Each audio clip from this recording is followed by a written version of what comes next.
Bible पर हाथ रख के कहिए, जो कुछ कहेंगे सच कहेंगे। मैं जो कुछ कहूंगा सच कहूंगा। नमस्कार, मैं नगेंद्र कुमार, स्वागत है आपका YouTube चैनल पर।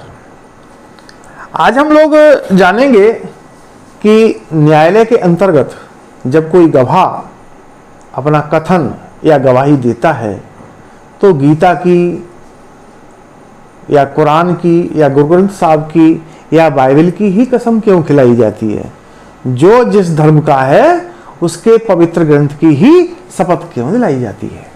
दिलाता हूं योर ऑनर, इस अदालत में मुझे गीता की कसम दिलवाई गई और जो इंसान गीता की कसम खाता है वो दूसरे जन्म की कसम खाता है, क्योंकि गीता में भगवान ने कहा है कि जिस तरह इंसान पुराने कपड़े फेंक कर नए कपड़े पहन लेता है, उसी तरह आत्मा भी पुराने जिस्म को छोड़कर नया जिस्म धारण कर लेती है। तो इसका कारण है, इसे हम समझते हैं। आज उस विषय पर हम आज बात करेंगे। क्या बात करेंगे कि ये कसम क्यों खिलाई जाती है। अगर इसका इतिहास देखा जाए तो भारत में जब मुगल या उसके समकालीन शासक थे तो वह लोगों पर विश्वास नहीं करते थे। वो सोचते कि ये झूठ बोलेंगे। अगर इनको सच बुलवाना है तो क्या किया कि उन्होंने एक पद्धति निकाली। ये क्या पद्धति निकाली कि यदि इनको धार्मिक ग्रंथों की कसम खिलाई जाए तो ये सत्य बोलेंगे। तब से ये प्रथा चली आ रही है कि भगवत गीता पर हाथ रख के हिंदुओं को जब न्यायालय में या कहीं कोई बात होती है तो उस पर हाथ रखकर कसम खिलाई जाती है और माना जाता है कि वो सत्य ही बोलेंगे। गीता पर हाथ रखकर कसम खाइए, आप जो कुछ कहेंगी सच कहेंगी, सच के अलावा कुछ न कहेंगी। मैं जो कुछ कहूंगी सच कहूंगी, सच के अलावा कुछ नहीं कहूंगी।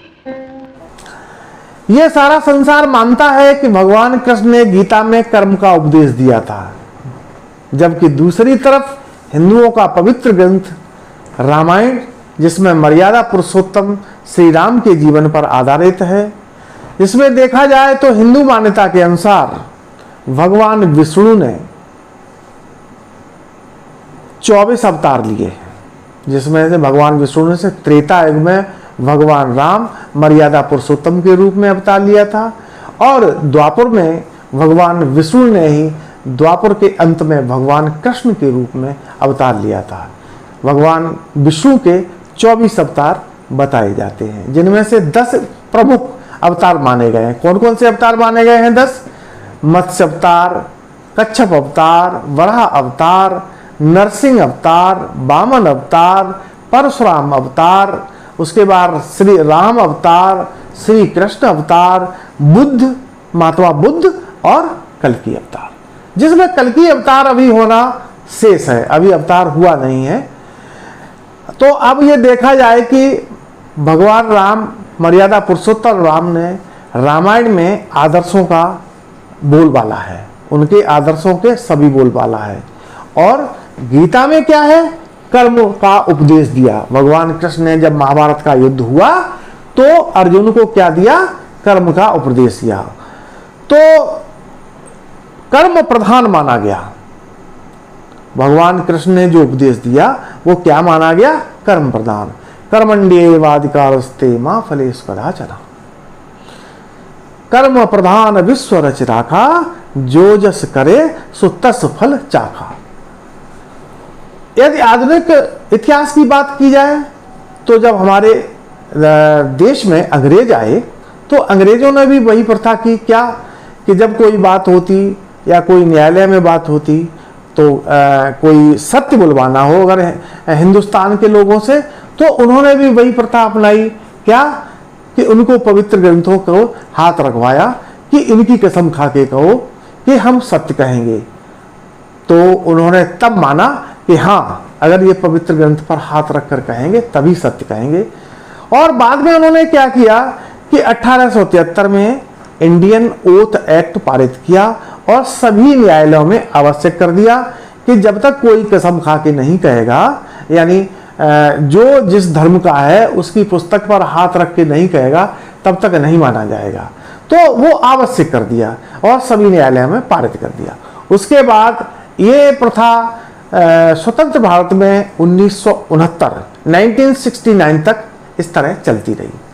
फिर बाद में लॉ कमीशन की जो 28वीं रिपोर्ट आई, उन्होंने सरकार को ये सौंपा कि ये जो गीता पर, कुरान पर या बाइबल पर या गुरु ग्रंथ साहब पर जो हाथ रख के कहते हैं वो गलत है, होना ये चाहिए कि जो है वो ईश्वर की कसम खाएं। तो सन 1973 में 28वीं रिपोर्ट जब सरकार को सौंप दी तो सन 1873 में एक्ट में संशोधन किया गया और ओथ एक्ट 1969 को स्वतंत्र भारत में पारित कर दिया गया। अब क्या हुआ, इस ओथ एक्ट 1969 के कुछ विशेष तथ्य हैं, वो हम समझेंगे। इस एक्ट के पारित होने के बाद जो कसम खिलाने की प्रक्रिया यानी जो प्रोसीजर था उसमें कुछ बदलाव किया गया। जैसे कि पहले जो धार्मिक ग्रंथों पर हाथ रख के कसम खिलाई जाती थी उसकी जगह क्या हुआ, ईश्वर की शपथ सभी को दिलाई जाने लगी। और क्यों कि भारतीय संविधान में जो प्रस्तावना दी गई है उसमें शब्द धर्मनिरपेक्ष का प्रयोग किया गया है, यानी धर्मनिरपेक्ष आया है। हमारी विधायिका ने संविधान बनाते समय ये रखा था, जो ये बताता है कि संविधान, हमारा संविधान किसी भी धर्म को नहीं मानता, सब धर्म उसके समान हैं। इसके बाद सन 1976 में 42वें संशोधन में यह बात और भी गहराई से की गई, क्या कि धर्मनिरपेक्ष सेक्युलरिज्म की जगह पंथ निरपेक्ष शब्द को जोड़ा गया, जो कि भारतीय संविधान में धर्म की के लिए काफी व्यापक शब्द है। अगर करंट सिनेरियो में देखें तो गवाह क्या कहता है, न्यायालय में जब वो अपना बयान करता है या गवाही देता है तो क्या कहता है वो, मैं ईश्वर की शपथ लेता हूं, जो कुछ कहूंगा सत्य के सिवा कुछ नहीं कहूंगा, ईश्वर मेरी मदद करे। और इंग्लिश में जो वो कोई शपथ लेता है तो कहता है I do swear in the name of God solemnly affirm that what I shall state shall be truth, the whole truth and nothing but the truth. लेकिन इसमें जो ओथ एक्ट किया गया तो उसमें क्या किया गया, क्या प्रावधान लागू हुआ कि 12 वर्ष से जो कम उम्र के जो बच्चे हैं उनको शपथ नहीं दिलाई जाएगी।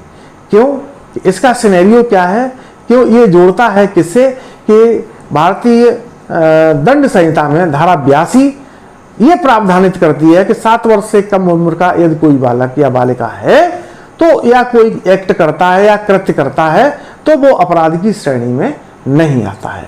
और उसी प्रकार आईपीसी की धारा 83 ये बताती है कि कोई बात अपराध नहीं है जो 12 वर्ष से कम शिशु द्वारा की जाती है। क्यों कि उसकी इतनी समझ परिपक्व नहीं होती जो किसी प्रकृति जो आचरण वो कर रहा है उसकी प्रकृति और परिणामों को निर्णय कर सके। इस सिद्धांत को मैक्सिमम डॉली इनकैपेक्स भी कहा जाता है। इसलिए शायद यह प्रावधान 12 वर्ष से कम आयु के बच्चों पर लागू नहीं होता है। और यह भी माना जाता है, सभी जानते हैं कि बच्चे भगवान का रूप होते हैं। अब हम समझेंगे कि शपथ पत्र पर शपथ पत्र जो है अभियुक्त पर लागू क्यों नहीं होता। भारतीय संविधान में अनुच्छेद 20(3) एक मैक्सिम पर आधारित है, नेमो टेंट्योर प्रोडरे एक्यूसरे सिप्सम, जिसका अर्थ होता है no man is obligate to be witness against himself. इसका मतलब यह हुआ कि किसी भी व्यक्ति को किसी अपराध में अपने विरुद्ध साक्ष्य देने के लिए बाध्य नहीं किया जाएगा। No person accused of an offense shall be compelled to be a witness against himself। अब आगे आता है कि न्यायालय में यह शपथ जरूरी क्यों है, बिना शपथ के काम नहीं चलेगा। नहीं, क्यों कि जो शपथ दिलाई जाती है उससे पता चलेगा कि उस व्यक्ति ने जो भी कहा है वो सत्य कहा है या झूठ कहा है। इस प्रकार दो तरीके से न्यायालय में गवाह विटनेस द्वारा कथन जो दर्ज कराया जाता है, जैसे सीआरपीसी में या न्यायिक कार्यवाही में जो भी गवाह अपना कथन शपथ पर लेकर या शपथ पत्र पर लिखकर कहता है तो बाध्य हो जाता है कि न्यायालय के समक्ष सत्य ही बोले।